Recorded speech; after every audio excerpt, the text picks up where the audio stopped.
Amém, boa noite novamente. A graça e a paz do nosso Senhor. O Senhor venha nos edificar com essa palavra, uma palavra curta, breve, e muita sabedoria para nós, tá? O título da mensagem é: o milagre não define a nossa fidelidade. Por que eu escolhi esse texto? A gente vê muita coisa acontecendo e surgem dúvidas no nosso coração. Essa palavra é esclarecedora, né? O milagre não define a nossa fidelidade. Vocês vão ver que Jesus muitas vezes fez milagres. Jesus foi o que fez mais milagres, né? No entanto, aqueles que foram fiéis ao Senhor foram muito poucos, tá? Então é isso que eu quero colocar essa noite aqui para vocês. Abram a Bíblia na palavra do Evangelho de João, tá? João capítulo 2, de 23 a 25, tá? João 22, 23 a 25.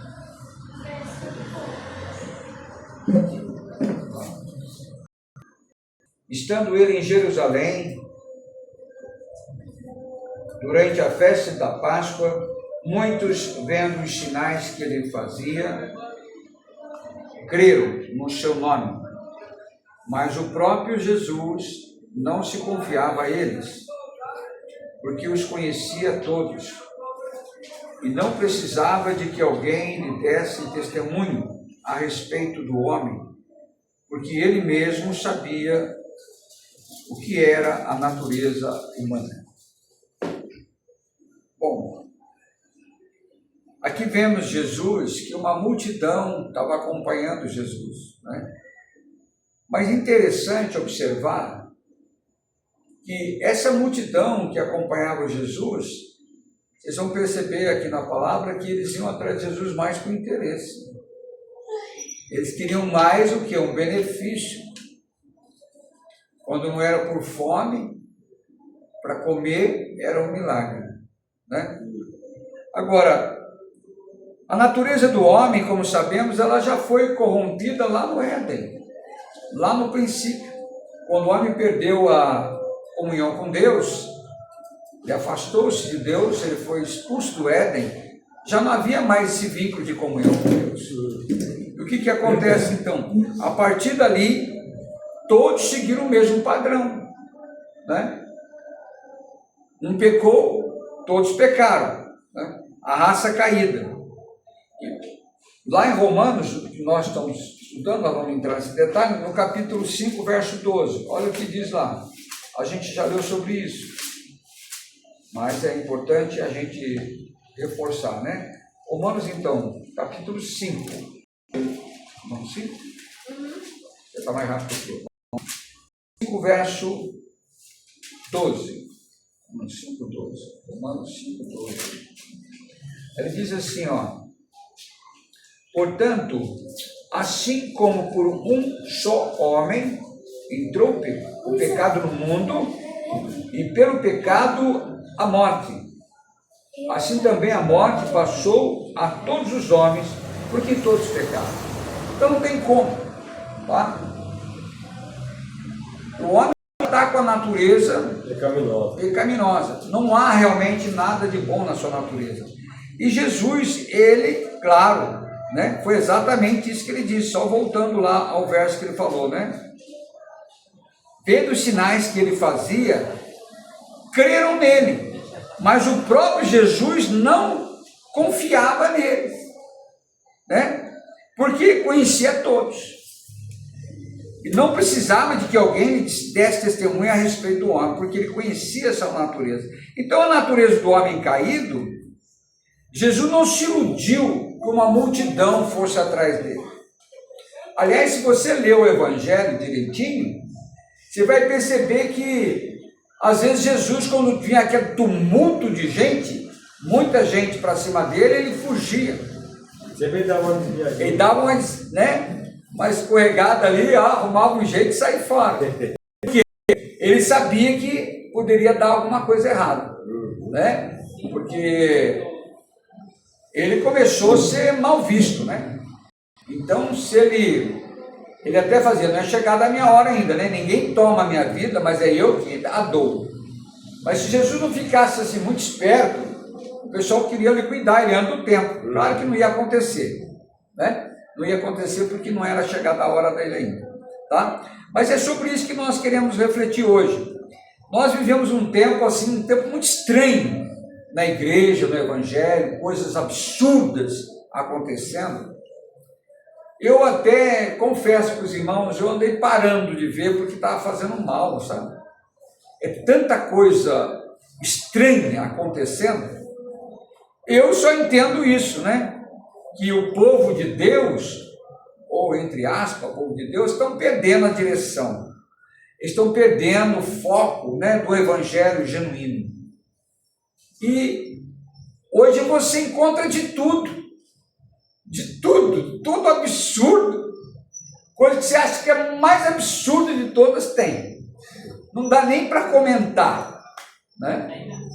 Não dá nem para comentar, é vergonhoso. Então, infelizmente, você vê coisas acontecendo que lá no mundo do pagão está melhor, né? Então, eu não sei nem se vocês viram aí uma irmã que colocou aí que uma placa no terreiro de Macumba, uma placa lá com as exigências que não pode entrar lá, aqui não pode entrar com calça leg, saia curta, né? Então, uma série de exigências lá. Aí ela comenta, nossa, até lá na casa do capeta tem exigência. E o cristão dá de qualquer jeito. É uma vergonha, né? Se falar que é processar ele. Então, mas isso, irmãos, não é de admirar, porque isso aqui é a natureza caída do homem. Ele hoje está mais acentuado, mas sempre aconteceu assim, mesmo nos tempos bíblicos, né? Então, nada difere o que dos antepassados. Eles corriam atrás de Jesus, mas por interesse. Vocês vão ver na palavra de Deus que aquela grande multidão atrás de Jesus, quem fala que a voz do povo é a voz de Deus é um versículo que está na Bíblia do capeta, porque não é nada a ver. Se fosse assim, o povo é que escolheu crucificar Jesus. Eles votaram para crucificar Jesus, tá certo? Então o homem não mudou nada das suas atitudes. Você quer uma transformação pelo poder de Deus. Repete as mesmas coisas, os maus hábitos, os pecados, a sua ganância, né? O interesse próprio, buscando quase sempre a Deus com segundas intenções. Você já viu isso? Hoje prega-se um evangelho de barganha, ou seja, vou dar alguma coisa esperando algo de Deus em troca. Negocia-se, ou então vende-se versículos, né? Mercadeja a fé, né? Então, o interessante é que ninguém pode enganar a Deus. É impossível enganar a Deus, porque Deus, um dos atributos de Deus, além da sua onisciência, onipotência, né? Onipresença, a sua onisciência, ele sabe tudo que está acontecendo. Deus sonda o nosso coração, o nosso entendimento, ele entra no nosso pensamento. Ele já sabe as nossas motivações. Quais são as nossas intenções, exatamente, tá? Então vamos ler lá em Mateus, no capítulo 15, Mateus capítulo 15, 8 e 9, tá? Mateus capítulo 15, aí ele fala assim, vamos lá, 15, 8 e 9.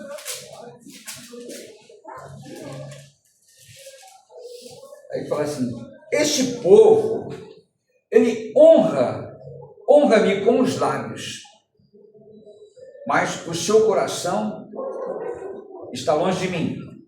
E em vão me adoram, ensinando doutrinas que são preceitos de homens. Quanta coisa hoje dentro da igreja são preceitos de homens. Muita coisa entrou na igreja que não tem absolutamente nada a ver com a Bíblia ou com Jesus. São coisas até absurdas, chega a ser o quê? Heresias, né? Ensinando doutrina e preceito de homens. E esse povo honra com os lábios, mas o seu coração está longe de mim. Né?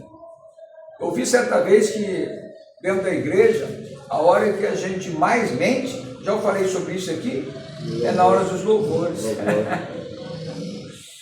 A gente canta algo, meu coração é todo teu, te amo sobre todas as coisas e tal, mas a verdade, nosso coração está às vezes muito longe. Na prática, não confere. Qual que é 5? 5 o quê? Está escrito ali? Mateus. Não, vou gravar isso aí. Tá? Bom, 28. outra coisa, né? A gente sabe que mesmo antes que a palavra venha na nossa boca, Deus já sabe o que a gente vai falar, tá certo? Eu vou contar um exemplo para você só para fixar mais o ensino, né? Judas, por exemplo, Jesus tinha absoluta certeza que Judas ia trair. Aliás, o momento era cronometrado. Jesus sabia exatamente a hora, o momento exato que Judas ia trair. Né? Jesus disse: aquele a quem eu lhe der o pão, esse é que vai me trair, esse é que vai me trair. Né? E nesse mesmo instante disse: o que tens que fazer, faça. Então é interessante aqui, né? Ele foi celebrar a última ceia, que é a Páscoa, a última Páscoa, na verdade, ele inaugurou a ceia, quer dizer. E ali, naquele momento ali, eles perguntaram: mas Senhor, quem é que o Filho do Homem será traído? Mas quem é que vai trair o Senhor? Ficou todo mundo curioso. Curioso e tal. Eles pensaram: será que sou eu? Mas quem? Ele sabe tudo, como é que é? Mas naquele momento, a hora que ele pegou o pão, aquele é quem eu... Era o pão, é esse. É naquele momento, ele já estava... ele estava exatamente pronto para ir trair o Senhor. Porque se ele não traísse aquele momento, que era da Páscoa, dali já tinha que oferecer o cordeiro, né? E o tempo já estava curto. Ele já tinha programado entregar Jesus. Muito interessante isso, né? Então ninguém podia enganá-lo. Ele sonda a mente e o coração das pessoas. Ele antecipa aqueles que eram mal intencionados a seu respeito, né? Outro verso que confirma muito isso está lá em Lucas, no capítulo 9, de 47 a 48, né? Lucas. São passagens curtas, né? Lucas 9, 47 a 48. Bom, mas Jesus, sabendo que se lhes passava no coração, tomou uma criança e colocou junto de si. Ele disse: quem receber essa criança em meu nome, a mim me recebe, e quem receber a mim, recebe aquele que me enviou. Porque aquele que entre vós for o menor de todos, esse é que é grande. Né? Mas quero enfatizar o verso 37. Sabendo que o que se passava no coração, tomou uma criança e colocou-a junto de si. Então Jesus antecipadamente sondava já o coração das pessoas. A passagem que Jesus iria criar uma situação de acusação para pegar Jesus. E Jesus, sabendo que eles estavam com essa intenção, não conseguiram pegar Jesus. Ele se antecipou. Tá? Então, de sorte que não tinha enganado. Esse é um dos seus atributos da onisciência, né? Agora eu quero trazer algo para vocês. Bem disso, que as pessoas buscam em Deus uma espécie de somente o meu interesse, né?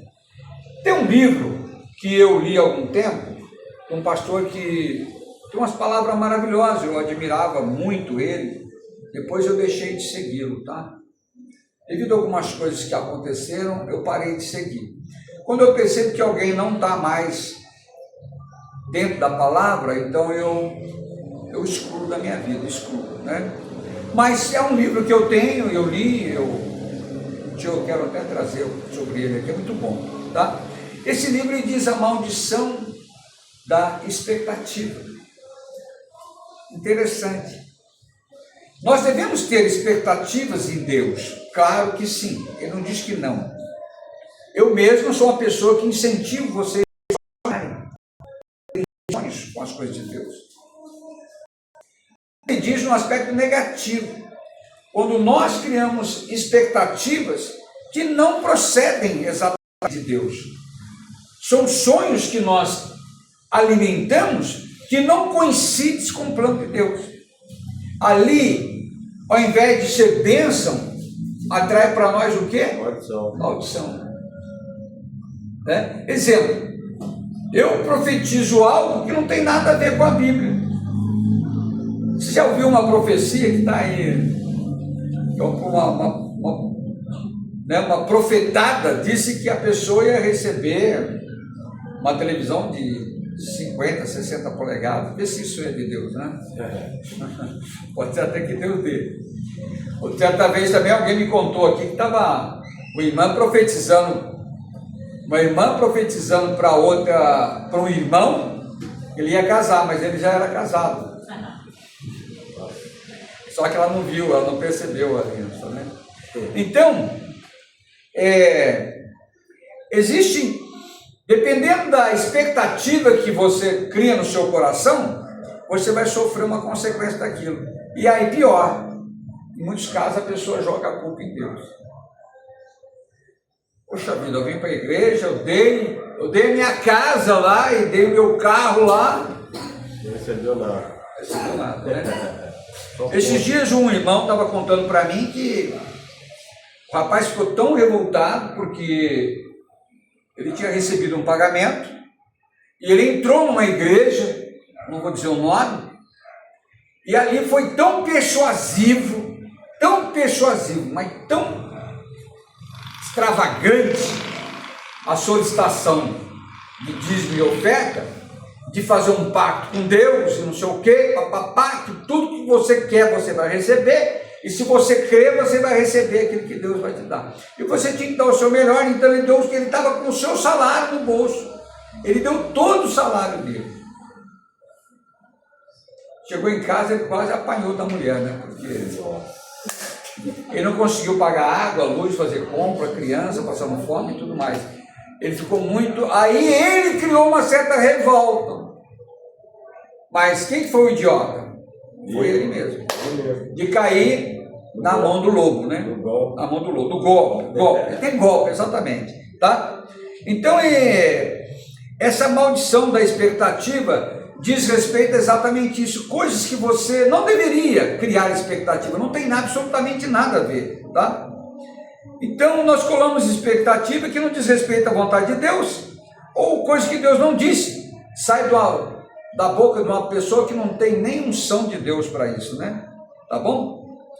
Claro que Deus ele tem um apreço, ele quer nos abençoar, é lógico que quer nos abençoar, mas não é assim de qualquer jeito, não é uma ideia que surgiu do nada e a pessoa às vezes com aquela intenção é uma intenção errada, fora do foco de Deus, tá bom?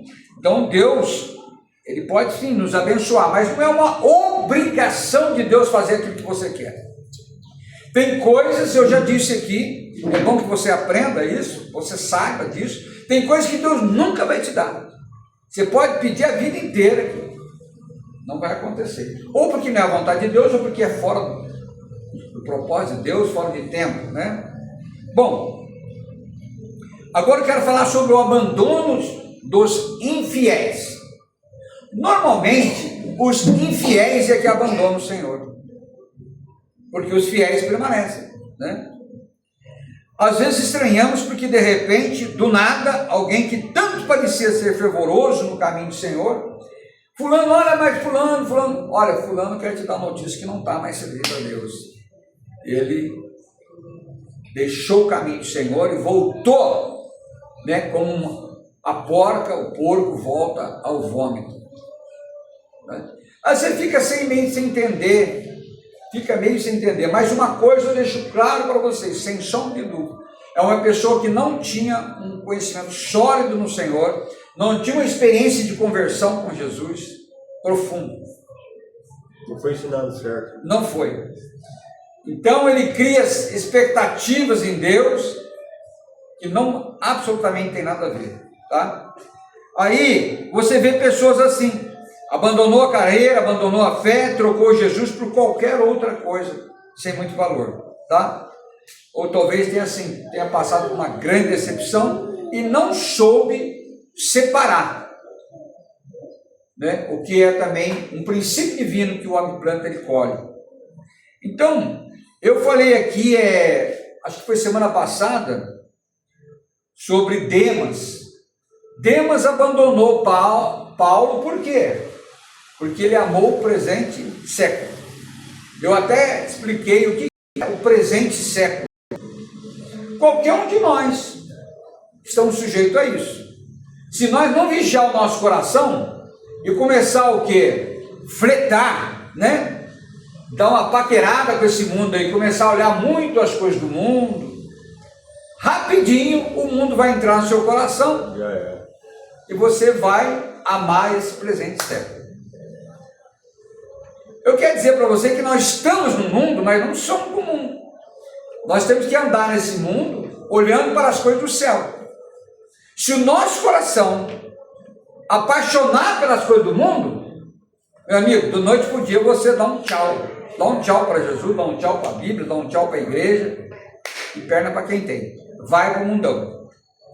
Vai voltar a comer lixo, né? Bom, Paulo lá na segunda carta ao Timóteo, no capítulo 9, de 9 a 11, ele fala assim, ó: procura vir ter comigo depressa, porque Demas, tendo amado o presente século, me abandonou e foi para Tessalônica.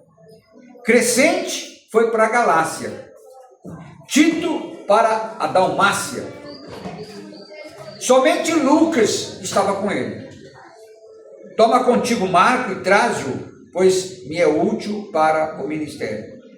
Então a gente vê aqui que alguns realmente deixaram Paulo porque foi designado uma outra tarefa. Mas Demas não, foi porque ele amou o presente século. E somente Lucas estava ali. Lucas que escreveu o Evangelho, tá? Mas um pouco mais à frente, se andando um pouco mais na carta ao Timóteo, você vai ver que Paulo faz um desabafo muito interessante, tá? Lá na segunda carta de Timóteo, no capítulo 4 mesmo, verso 16, ele diz assim, ó: na minha primeira defesa, ninguém foi a meu favor. Olha que coisa. Ninguém foi a meu favor, antes todos me abandonaram. Que isso não lhe seja posto em conta. Então Paulo, mesmo Paulo, que tem uma vida assim muito reta, uma vida de santidade, uma vida de entrega, uma vida de sofrimento. O que acontece? Um cara que não negou o Senhor, deu a vida por Jesus, né? E o que acontece com Paulo? Quando ele foi para ser julgado, ninguém estava lá para defender. E aqueles que estavam lá ainda foram contra ele. Olha que situação. Não está aparecendo a situação de Jesus? E na hora H lá, ó, pessoal, ó, perna para quem tem. Nem conseguiram vigiar com ele a oração. Né? Então, na minha primeira defesa, ninguém foi a meu favor. Imagina um cara que fez o bem o tempo todo, pregou o Evangelho, deu a sua vida pelas pessoas, passando risco de naufrágio, de tempestade, de fome, né? De enfermidade, de açoites. E na hora que ele pensava que os melhores amigos chegados dele fossem defendê-lo, não tinha ninguém para defendê-lo. Os que tinham lá também não foram a favor dele. É lamentável, né? Os milagres, então, não foram suficientes para conquistar o coração do povo. Às vezes a gente pensa assim, eu mesmo pensei muitas vezes assim, Deus, enquanto eu não levantar um morto aqui, não ressuscitar uma pessoa, né? Ou então eu também multiplicar uma cesta básica em 100 unidades aí, é por isso que não tem multidões me seguindo, porque o povo corre atrás do quê? De milagre, né? Se um paralítico aqui andar e um cego enxergar, com certeza vai lotar isso aqui. Você já viu os curandeiros? Já prestou atenção que curandeiros fazem filas para serem curados? Esses curandeiros aí que faz cirurgias virtuais, sei lá, cirurgias espirituais, eu nem quero entender muito disso, invocam uns espíritos, não sei de quem aí, e cura, é tudo poder de Satanás, mas o povo está lotado, meu irmão, faz a rua faz volta e volta o quarteirão. Então, aonde tem pão e milagres, o povo corre atrás. Você quer ver isso aqui encher? É toda quarta-feira, por exemplo, você marca um dia, para ser bem preciso. Toda quarta-feira você dá sopa aqui. Vai à fila, você não vai nem ver o fim da fila. Né? Esse é o povo. Quem fez mais milagre do que Jesus? Um coração tão bom. Nós fizemos uma querelinha já toda. Bolo. Uma querelinha, né? Uma querela a gente chama, né? Você vê que 10 leprosos foram curados, apenas um voltou. E Jesus perguntou onde estão os outros, né? Então os milagres não foram suficientes para conquistar o coração do povo. Às vezes as pessoas não me entendem, sabe?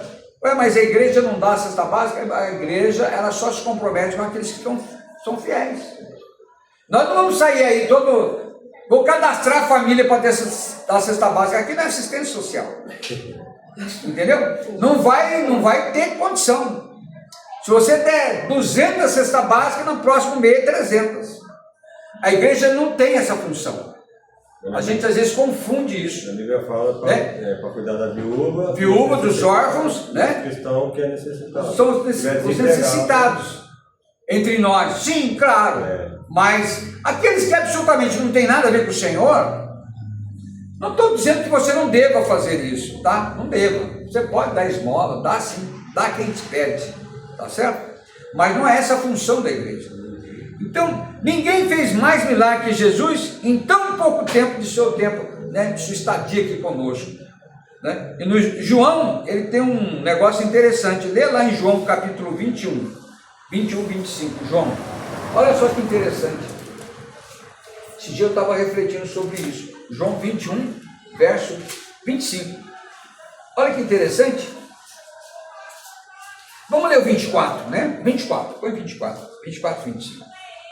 Este é o discípulo, está dizendo de João, né? Que dá testemunho a respeito dessas coisas e que as escreveu. E sabemos que o seu testemunho é verdadeiro. 25.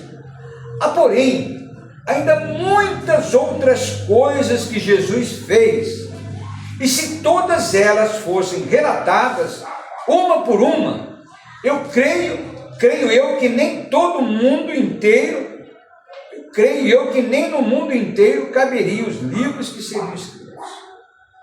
Olha que coisa interessante. Então a gente vê aqui que o Espírito Santo, só o que ele permitiu é que entrou aqui. Porque se fosse colocar tudo que Jesus fez, uma infinidade de livros. A Bíblia, não sei que tamanho teria a Bíblia. Então você vê que Jesus, ele fez muitos milagres. Muitos milagres. Não dá para colocar nem nos livros. Só aqueles que o Espírito Santo permitiu que foram colocados aqui para nós. Tá? E com toda essa vida de milagres, de multiplicação de pães, de peixe, de ressurreição de mortos, ressuscitou Lázaro, a filha de Jairo, e não foram suficientes para segurar as pessoas, ou torná-los discípulos. Né? Você vê que lá no cenáculo, na vinda do Espírito Santo, no Pentecostes, tinham apenas 120. Foi inaugurada a igreja com isso, né? Então, eu creio que Jesus, hoje, se estivesse aqui, no tempo de Jesus, eles iam fazer as mesmas coisas que fizeram. A barbárie, talvez até pior, com Jesus, né? Hoje já fazem isso, né? Nas escolas de samba, você viu aberrações que fazem contra Deus. Bom, então se Jesus voltasse hoje, certamente fariam as mesmas coisas, ou ainda pior, para matá-lo. Agora, veja só uma coisa interessante do comportamento de Jesus. Você lendo lá em João, no capítulo 6, 26. Vamos ver João 6, 26. Né? 6, 26, diz assim. 6, 26. Respondeu-lhe Jesus: em verdade eu vos digo, vós me procurais, não porque vistes sinais, mas porque comestes dos pães e vos fartastes. Jesus,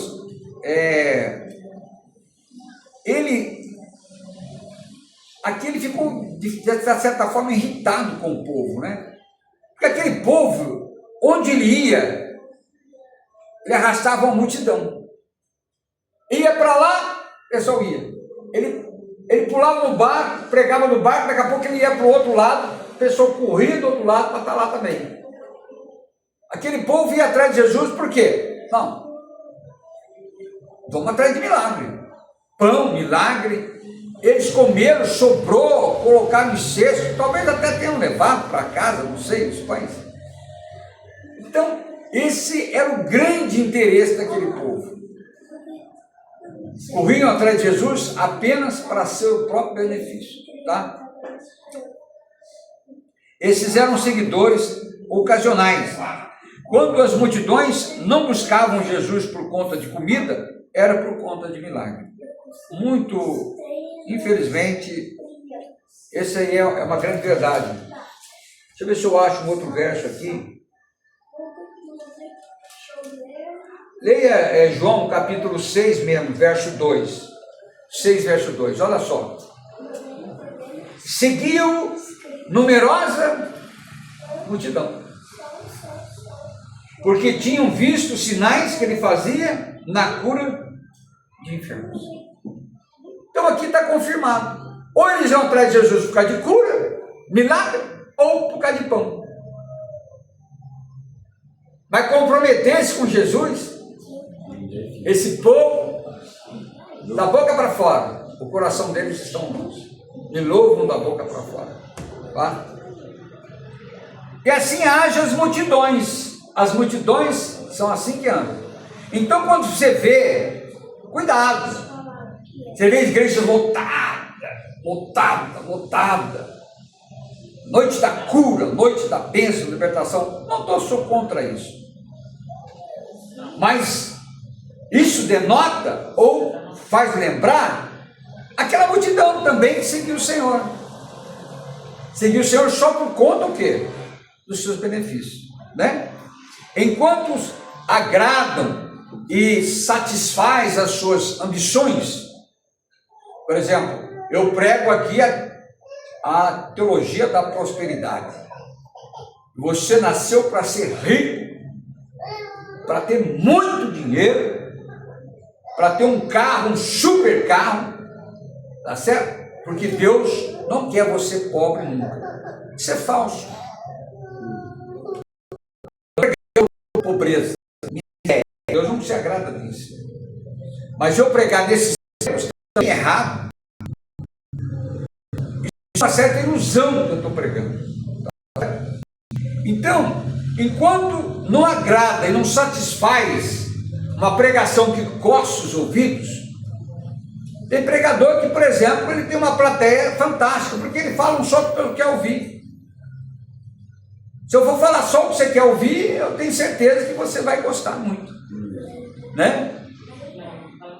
Aí, Esses um estão aqueles que estão buscando o quê? Felicidade. Você nasceu para ser feliz, é claro. Todo mundo nasceu para ser feliz, sim, né? Mas isso cria o quê? Uma certa ilusão. Uma ilusão do quê? De crescer o seu ego. Tá? Essa é a verdade. Então o homem quer fazer com Deus, que é justo e santo, o mesmo que fazem com os deuses pagãos, que vai de encontro com os seus anseios, ainda que lhe custe a moral decaída ou a própria vida. Não se importa com o preço que pague, desde que tenham plena satisfação de seus desejos e suas ambições. Irmão, você vê nas ruas lá de São Paulo, nos postos, traga seu amor de volta. Né? Conquiste a mulher dos seus sonhos. Né? Você quer ser próspero? Então tem aqueles limão, faz búzios, cartomante, não sei o quê. É uma enganação do diabo. O diabo ele faz sim algumas coisas para você sim, mas você vai pagar muito caro. Pode ficar tranquilo que ele vai tomar algo muito importante que não tem valor, que é a sua alma. Tá? Então esse povo, eles realmente vivem na ilusão. Não é um evangelho genuíno, tá? Agora, o homem ele tornou-se muito insensível com respeito ao evangelho. Hoje, por exemplo, você vê que está tão distorcido a coisa, e hoje nós damos muito mais valores a animais do que pessoas, né? Não se pode cortar determinada árvore que você vai preso, mas se você matar, amanhã você paga uma fiancinha lá e está liberado.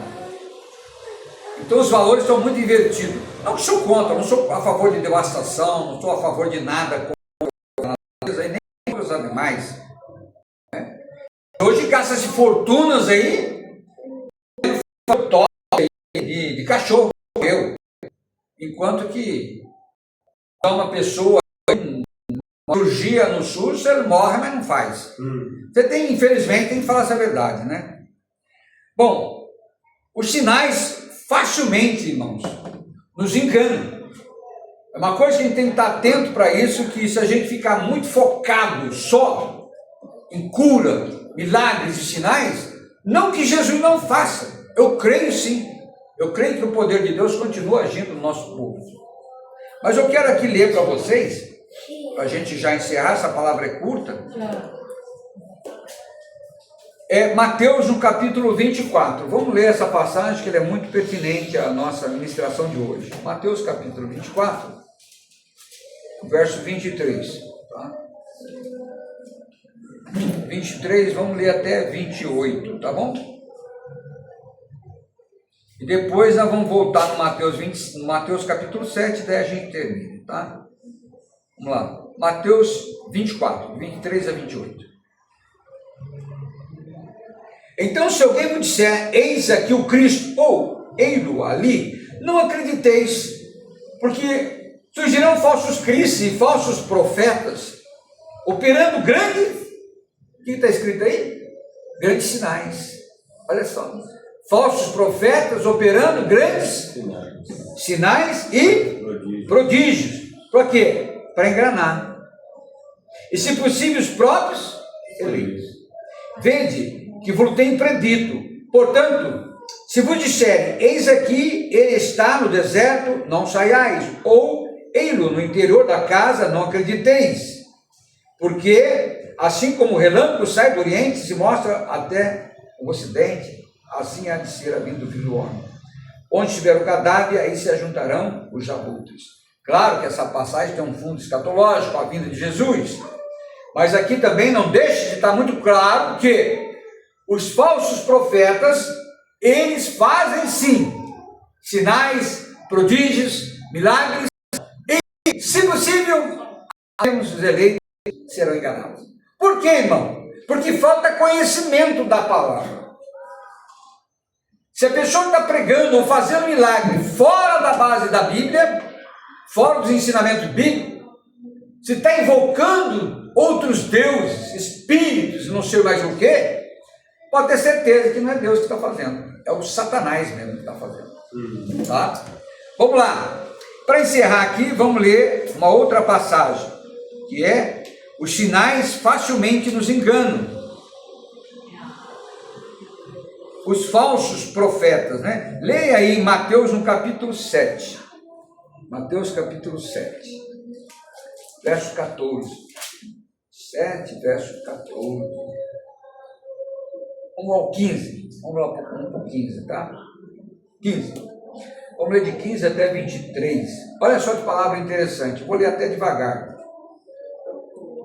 Acautelai-vos dos falsos profetas, que vos apresentam disfarçados em ovelhas, mas por dentro eles são lobos roubadores. Pelos seus frutos os conhecereis. Colhem-se porventura uvas dos espinheiros ou figos dos abrolhos?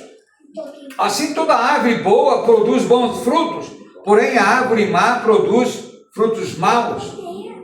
Não pode a árvore boa produzir frutos maus, e nem a árvore má produzir frutos bons. Toda árvore que não produz bom fruto é cortada e lançada ao fogo. Assim, pois, pelos frutos os conhecereis. Nem todo que me diz Senhor, Senhor, entrará no reino dos céus, mas aquele que faz a vontade do meu Pai que está nos céus. 22. Muitos naquele dia hão de dizer: Senhor, Senhor, porventura não temos nós profetizado em teu nome não expelimos demônios, em teu nome não fizemos muitos milagres? Então lhes direi explicitamente: nunca vos conheci, apartai-vos de mim, os que praticais a iniquidade. Irmãos, não é falta de conhecimento. Esses falsos profetas até conhecem muito bem a Bíblia, só que eles são iníquos. Eles distorcem. Eles têm enriquecimento ilícito. Talvez vão derrubar o vídeo aí, né? Mas eles usam o evangelho a seu próprio benefício. Ele se enriquece com o sofrimento e a lã das ovelhas. Eles usam o evangelho para quê? Criar o seu próprio reino, ao invés de criar o reino de Deus. O evangelho para eles é uma ferramenta de lucro. Lucro. Por sinal, alguns nem dispensam e nem tiram alguns irmãos que têm um dízimo altíssimo, porque ele tem até liberdade para fazer o que quiser, porque ele quase que manda na igreja. Passa a vista grossa em quase tudo, né? Então irmãos, até Deus usa, sim, usa porque Deus é fiel. A palavra de Deus diz que se nós somos infiéis, está em Timóteo, ele permanece fiel. Então usou o nome de Jesus. Se usou, irmão, o nome de Jesus, Jesus fez sim, mas não tem absolutamente nada a ver com a sua pessoa, porque a sua pessoa, ele vai dizer que nem eu vos conheço. Então a gente tem que tomar muito cuidado, que às vezes a gente quer. Essa palavra é uma palavra de exortação para a igreja hoje. A igreja hoje continua e está cada vez mais infantil, muito infantil. É uma igreja que ela olha para Jesus com um olhar de ambição, né? Eu vou na igreja, dou meu dízimo, mas eu quero retorno. Se não tiver retorno, o negócio vai pegar. Entendeu? Então o negócio é o seguinte, é uma barganha. E Deus que não faça o que ele diz, tem que fazer o que eu quero. Aí a pessoa passa até a brigar com Deus, né? Quer dar uma de Jacó, brigar com o anjo, né? E quebra a cara. A gente tem que entender que tem humildade, que Deus faz o que quer, quando quer e da forma que quer. E nem tudo Deus vai fazer na minha vida e nem na sua. Tá? Então a gente tem que estar, antes de tudo, alinhado com a palavra de Deus. A palavra de Deus diz sim, que pedi e ser-vos-á dado. Mas a gente tem que ter discernimento do que pede. Dependendo do que você vai pedir, é bom até que Deus não atenda. Pode ser seu fim. Né? Em todos os aspectos, irmão. Até mesmo uma mulher que você casar, ou então um varão. Se você não tiver em oração, discernimento diante de Deus, vai acontecer o que quase todo mundo faz. Vai olhar a beleza, a aparência, ou então se ele tem boas condições. Imagina um casar com esse ferrapado. Se o cara não tem um bom carro, um bom dinheiro no banco, uma boa profissão, eu não vou me envolver com ele. De repente você vai entrar numa fria. Lembra aquele filme lá que assistimos, né? Então a pessoa às vezes está com o olho errado. Ela está vendo coisas que Deus está mostrando para ela, mas ela não quer ver. De repente é uma pessoa simples. Vai ter um coração tão grande para o Senhor, temente a Deus. Nada vai faltar na sua vida, abençoando os seus filhos, seu lar. O que adianta a gente olhar só para as coisas materiais? Vai quebrar a cara. Mesma coisa o homem. O homem, às vezes, se a mulher não for muito linda, não serve. Irmão, pode ser tranquilo. Satanás vai apresentar a mulher mais bonita que você tem para você. Bem bonita mesmo, mas você vai quebrar a cara. As nossas escolhas não podem ser por aquilo que a gente vê. Tem que ter por revelação. É verdade. Como assim? Vai para a oração, vai para Deus. Peça de Deus. Né? Paulo, ele fala assim, bom, eu não posso exatamente falar que é Paulo, mas está em Hebreus, né? De agora em diante ninguém não conheço a ninguém segundo a carne. Nós não devemos conhecer ninguém segundo a carne, mas segundo o que Deus tem nos revelado. Amém? É uma exortação, porque a gente facilmente cai no engano de que, mas lá não tem campanha da prosperidade, campanha das causas impossíveis, campanha do carro zero. Sabia que tem campanha do carro zero, campanha da casa própria, campanha não sei do que. Tem tanta campanha, irmão, mas não tem uma campanha para a santidade, não tem uma campanha para a conversão, não tem nem sequer um estudo detalhado da Bíblia, nem consulta a Bíblia. Então a pessoa vai lá desvairada, dá tudo que tem, cria uma expectativa, e essa expectativa pode virar o quê? Um caos, uma maldição.